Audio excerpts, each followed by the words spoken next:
there aren't going to be too many of them about. So yeah, heading away from the houses, out towards Point Clear, and which is quite appropriate for a nudist beach, Point Clear. Okay, we're out at the beach. Just come over all of that marshland that's flooded. It's raining now.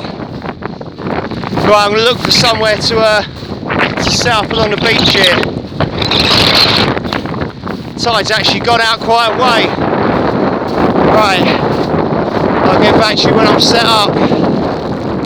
Okay, welcome back. I don't know how much of this you're going to be able to hear, but as you can see, it's proper fucking windy and it is raining.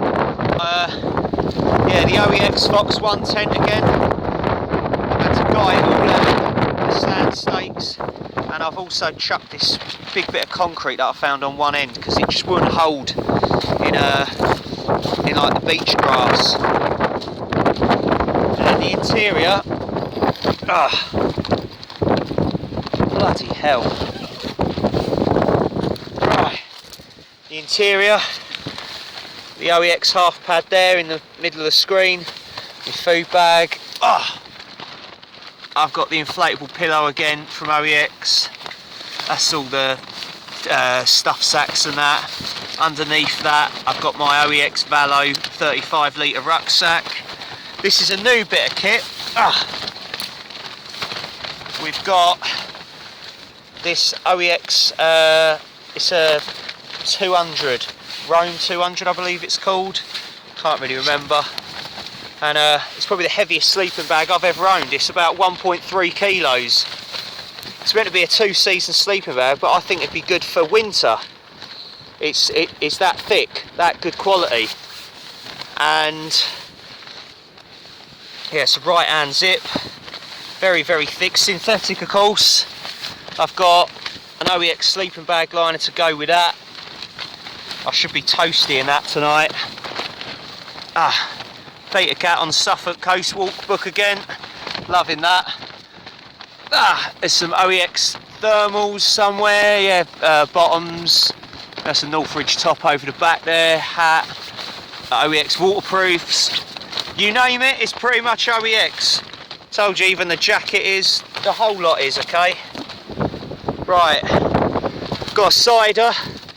I've reviewed this one before. Bulmer's Orchard Pioneers, Keir's Cloudy Apple Cider, I'm having that now. Got some cookies as well from the BP in here. Some noodles. Going to be using the OEX XT2 gas stove again. See what it's like in this wind. I'll probably have to sort of shut the tent down and sort of cook in the porch or something, and just be careful. Right, I'll get back to you in a bit. I'm going to get in here. It is absolutely Baltic out here. Can't see a thing.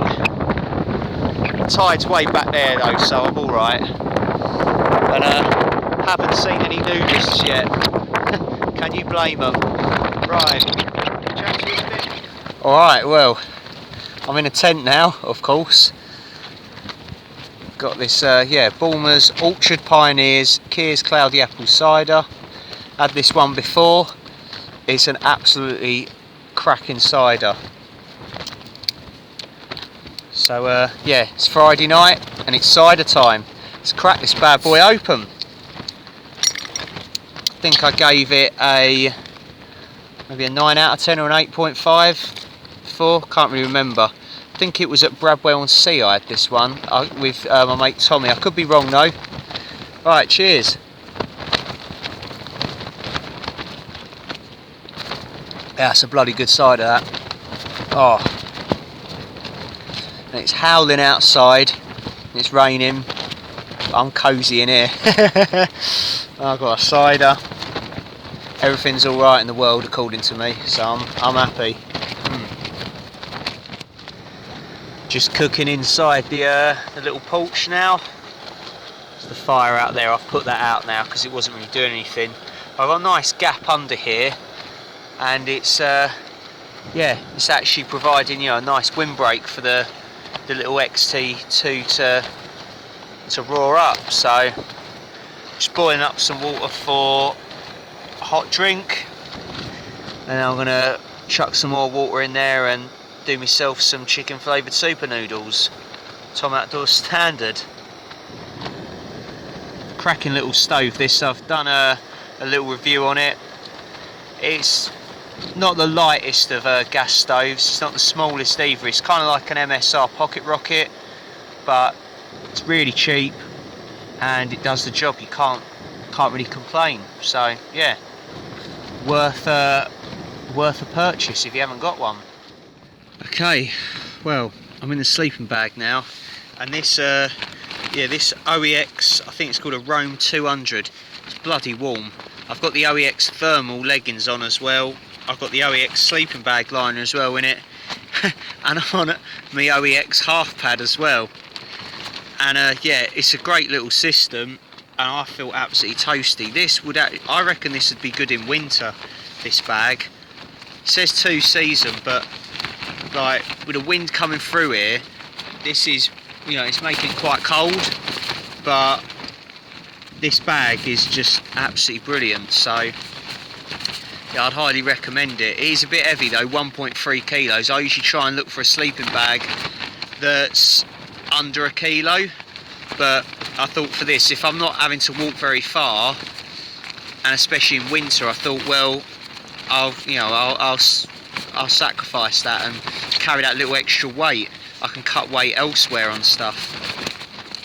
Anyways, right, I'm going to tuck into my chicken super noodles, and I've got a hot chocolate that I made.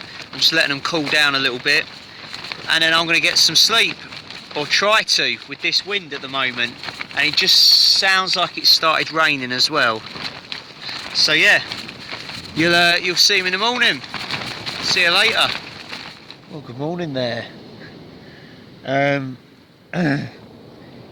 did get to sleep in the end somehow, and I don't know how, but this tent has held up in probably the most ferocious winds that I've ever camped in. Probably some of the most ferocious winds I've ever seen as well.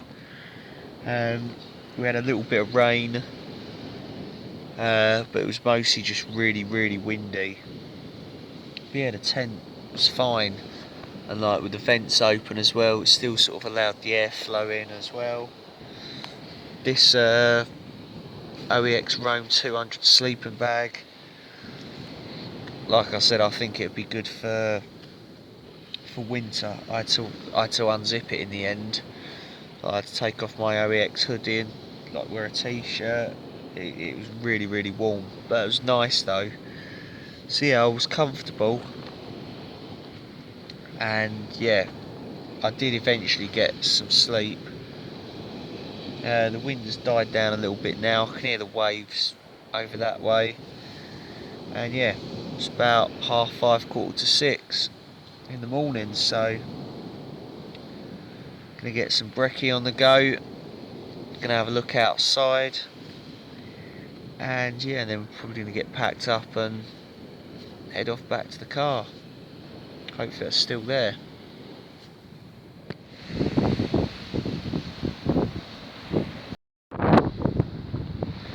I'm out of the tent, and yeah, the tide actually did come in quite a way.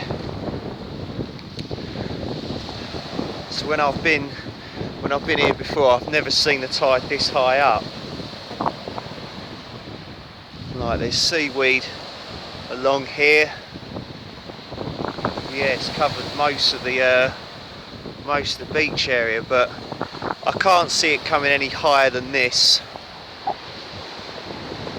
Obviously when I got here last night it was way out, and it's come in since then, but it looks fairly calm, the sea at the moment. It sounded absolutely ferocious last night though, but last night it was pretty grim. And here's the tent.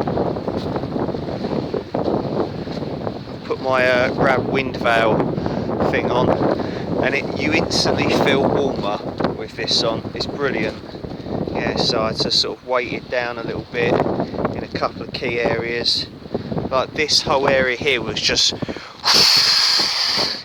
that, it was just constant. But somehow, I don't know how, yeah, it's held up. Doesn't look like the tent's damaged. You can see it's rained as well. Yeah. So there you go, OEX Foxx 1. It can hold up to strong winds and rain as well, so it's had a thorough test there. If I zoom in, we can see a big offshore wind farm, and then pan into the right, the two blocks there. That's Bradwell Nuclear Power Station. And then of course you've got like St Peter's on the Wall Chapel, end of St Peter's Way. Of course the Dengie Peninsula, Bradwell, so that's where I've wild camped before. Done a day walk, it's the end of the St Peter's Way there. So this is probably like my favourite section of the Essex coast, really. Sort of where you've got like St Osyth, Bradwell on Sea, Mersey Island, Brightling Sea. You've got Tollsbury Marshes as well.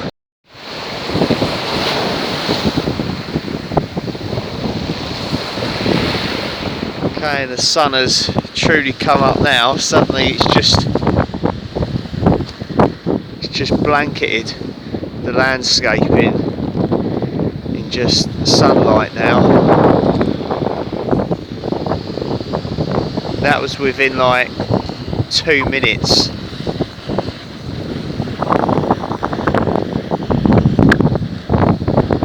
It's going to be a good day. Bang in!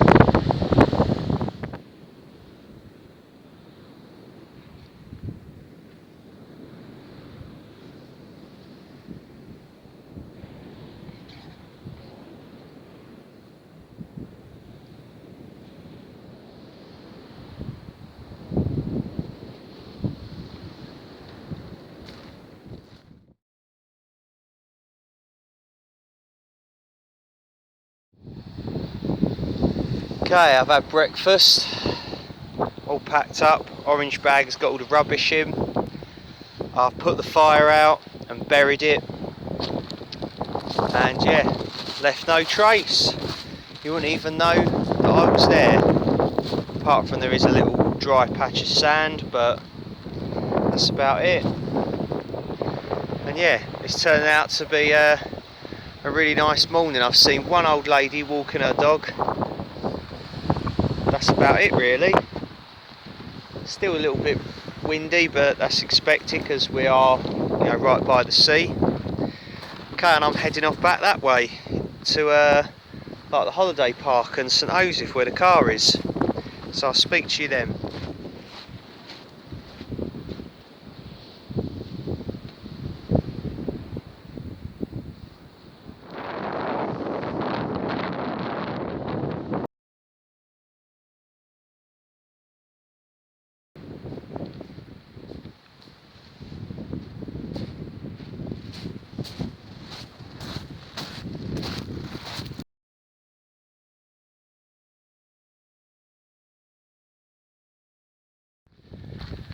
Right guys, well, I'm back at the car, and by the looks of things, yep, the wheels are still on it, I haven't been clamped, and I haven't got a ticket, which is brilliant.